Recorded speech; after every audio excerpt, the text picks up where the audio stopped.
What is happening, guys? It is Wednesday and we are not at the Hack and Pack shop. We're at Pisser's Palace, son of a bitch. Guys, I gotta show you. Well, you've already seen that. You've already seen that. You've seen that. You've seen that. I think a few of you have seen that on Facebook. You haven't seen this.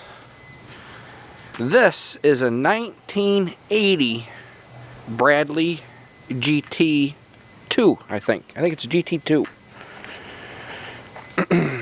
There we go. Oh yeah, look at my lawn. Oh yeah, it's beautiful and water and mud. Yep. Anyway, this car is basically on a Volkswagen chassis, a lengthened Volkswagen chassis, because Volkswagen sure as hell don't have that wheelbase. Okay. It's got the Volkswagen engine in it that is seized up. I bought it from a gentleman, oh, I don't know, about 15 miles from here, roughly. And I've been trying to unseize this. You see all my little tool collection here. See that big old rusty wrench? Yeah.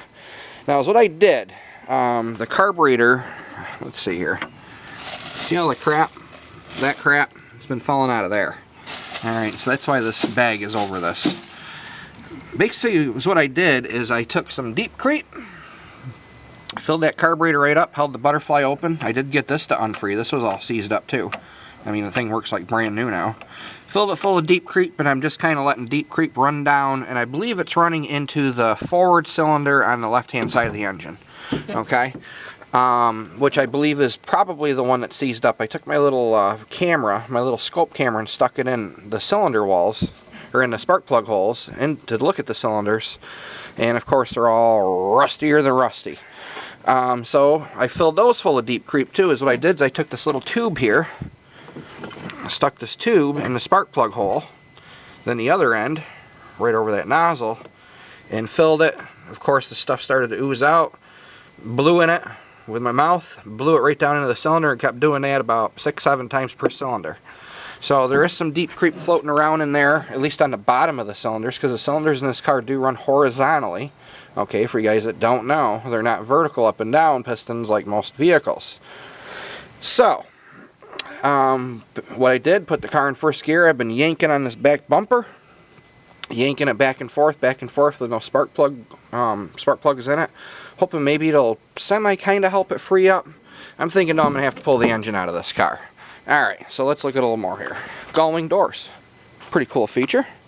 These windows slide up and down. Alright, I gotta get this thing in my garage. My garage is full of crap. But check this out, guys. Got a cool Hurst shifter in it. Full instrumentation. Is it me or does this camera look freaking blurry? Hang on. Is that better? Or maybe it's just because it's getting dark out. It's a pretty cool car. And the Bradley company did assemble this car. There actually is a Bradley VIN number on it. And a build number. So basically is what the Bradley Corporation did, as far as I know, and I know some of you guys will correct me if I'm wrong. They basically bought the Volkswagen chassis, driveline, whatever, and put it under this body. Now the gentleman I bought it from told me like a lot of these latches, things like this, are out of like a Volkswagen Rabbit. Alright, so I got to do a little further investigating because this latch is froze up. I think the other one's froze up. The windshield, I believe he said he thought maybe it was out of a vet. I don't remember. Alright, but it's a pretty cool freaking deal. Flip up headlights. That's where you put the fuel in her. Alright. And I pulled this gas cap off, and whoo, let me tell you, it's a stinky in there. It don't smell like gas. It smells like shellac. Varnish. So there we go. Bradley GT 1980. I like the look of this whole car, except for those taillights. I do not like the ass end of this car. For some reason, I don't know if it needs a spoiler, or maybe 4 taillights like a vet. But anyway, you guys are probably wondering, well, what the hell are you doing with this, Pisser? Well, guess what I'm going to do with it? Well, my game plan, anyway, is to make this sumbitch amphibious. Yep, you heard me right. Amphibious. Looks like food's here. Son of a bitch. Alright, and excuse my garage. because I got a lot of stuff in here. Subaru Amphibious. You guys have seen this car.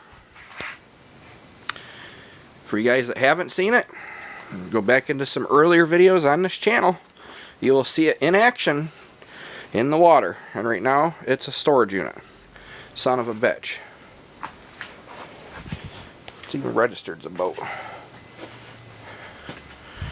Alright. Well, with all that being said, now you guys get to check this sucker out. VW Darren, if you're watching, maybe you got some good clues how to unfree this engine. Maybe you can ship me up one from Florida. Later.